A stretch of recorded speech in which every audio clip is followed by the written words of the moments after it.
forms of suffering. For most parents, it's almost unbearable to lose a child. And the idea of one's spouse disappearing from one's life can be immensely frightening. However, their fate is ultimately not up to us. I can't deny that attachment carries some beauty. The yearning, the pleasure of being with that person, the intimacy, even the missing each other, and the can be without you sentiments. But through this attachment, we also become puppets of who steals them. Don't attach value to the beauty of your wife, and you won't be angry with the adulterer. End quote. It is easier if events don't disturb our peace, but our perceptions and judgments do.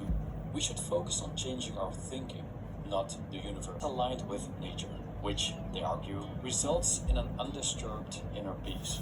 People off. They shouldn't tailgate. They shouldn't just come out of nowhere, not minding anyone else. True freedom and unshakable inner peace come only when we let go of desire and that many things are beyond our control, not being at their mercy emotionally, and thus focusing on things you do control. Aversion toward things out of control. Acceptance, then, is less about forcing yourself to endure. Contrast, Seneca, though a significant Stoic figure, presents a more complex archetype. He was a statesman, philosopher, and dramatist. His varied roles contributed to different areas, such as being completely indifferent toward the things around you, good or bad, respond to different situations, which we'll explore further in this video essay. By outside circumstances, undefeated to be internally strong. However, that doesn't mean that I've dedicated an introductory chapter to the Stoic view on emotions in my compilation book, Stoicism for Inner Strength, which contains the musings of being undefeatable isn't about being as cold as stone. It's about circumstances. The passions are emotional responses to these circumstances that sprout from irrational thinking. These could be anger if you want to know more. So, the absence of these passions and tasks, whether it's someone insulting you, your girlfriend, in his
Ta'ala ini ada dua ujian yang besar yang umat Islam selalu akan tafsir dengan salah. Diambilnya harta yang kamu sayang atau benda-benda yang kamu sayang oleh Allah ketika kamu hidup. Datang rasa kedidik, kesedihan. Urusan kamu adalah dengan Tuhanmu, bukan dengan jiranmu. urusanmu adalah kena pertahankan, faham dulu niat yang datang ni. Niat datang pada hidup. Apa tujuan manusia dimasukkan ke dalam hidup, kata Al-Sindi kan. Kalau kamu gagal dan Allah tak jatuh dalam titik kesedihan. Kerana kata Al-Sindi, yang susah pada ulama' zaman dia ni, salafus soleh ni, adalah memahamkan tentang konsep gagal ni. Sebab dia faham, ulama' bercakap, tapi dia kata konsep ni kalau dia tak perkasakan dengan konsep kognitif, saya tak bagi. Apakah kamu ni akan boleh diangkat darjat dunia dia akan dimuliakan di akhirat. Tapi taklah bila bab kita gagal dia, tuan-tuan, ukuran kita dengan jiran lah. Ukuran kita menggunakan ukuran sosial 400 tahun yang lalu. Tentulah bahasa dia sangat rumit, dan kitab ni pula kemudian tak diteraskan semula oleh ulama' moden macam kitab ni kan. Macam kitab Hamzah Yusuf dalam Pencucian Kalbu. Bila si Hamzah Yusuf tengok dia belah besar dalam budaya Amerika. Bila dia masuk Islam, umur dia 19 tahun, dia jatuh cinta pada Islam yang masyhur di UAE. Itu daripada Jazirah, tanah Arab yang menuju ke timur. Akhirnya dia fikir kota ilmu Islam ni ada di Mekah. Jadi pada tahun 1990-an dia balik dan siapkan pengajian moden dia di Amerika, dan kemudian dia buka pada masjid, turun ke masjid,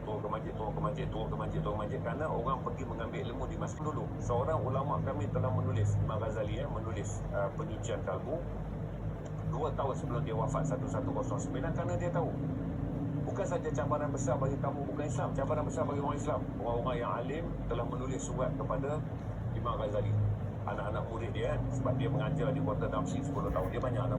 Sebab Imam Ghazali ni imam tasawuf.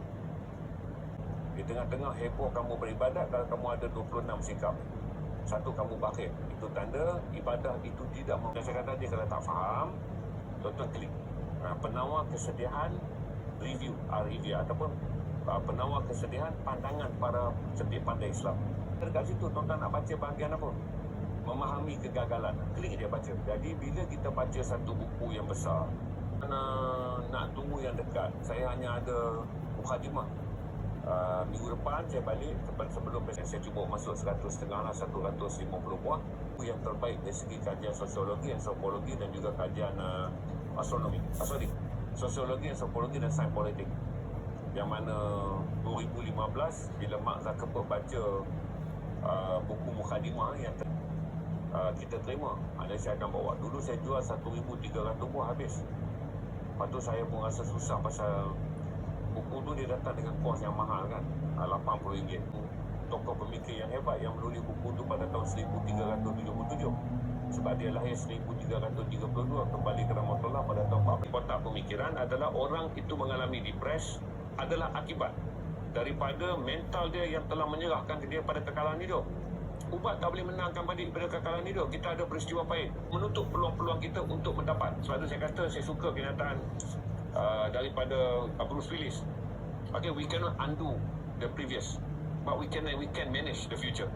Kan sebelum dia nyanyuk tu salah satu quote daripada Bruce Willis yang saya suka kan.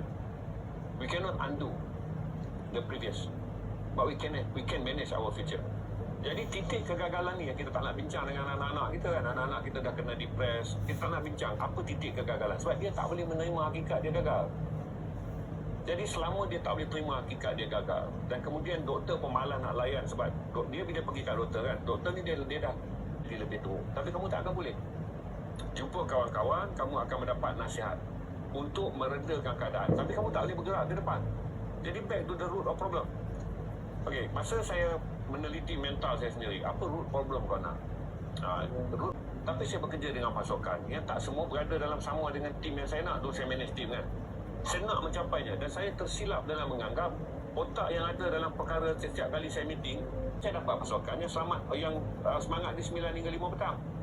Otak dia hanya dalam waktu meeting. Lepas meeting adalah otak bos. Pastilah A boleh setakat ni, B boleh. Saya tak akan expect mereka seperti saya. Lebihnya tu saya buat sendiri. Jadi saya tak akan kecewa kerana mengharap. Maka saya menjadi idealistik dengan memindahkan beban kerja kepada live. Dia orang nak perlukan cuti, dia orang ada live masa muda dia orang. Dia orang atur cuti dia orang. Saya 7 hari seminggu kat sini, bertukar-tukar lah orang yang teman saya. Saya tak boleh mereka bekerja seperti saya. Saya nak make ZRA stream grid. Saya tak boleh tanam ideologi, kerana make ZRA stream grid ni saya tak gembira. Tiba-tiba kedai saya ni jatuh nombor 13 dan tidak. Tak ada lah saya bersedih. Kerana saya kata saya jual buku. Mustahillah penjual buku akan rasa orang nak beli buku. Buku bukan dalam 25 keperluan utama pembaca, pengguna. Dia ada lebih keras. Dia tak macam. Maka saya sentiasa meletakkan titik andal paru-paru tu. Maksudnya gembira bila terlampau berjaya, tidak beranjak bila menjadi gagal. Dia stable. Dia stable. Jadi stable itulah yang kemudiannya saya galakkan tuan-tuan selalu ada rasa. Jangan sombong bila berjaya. Jangan merasa diri berjaya. Jangan raikan kejayaan. Supaya momen-momen ni yang menolak tuan-tuan dalam tidur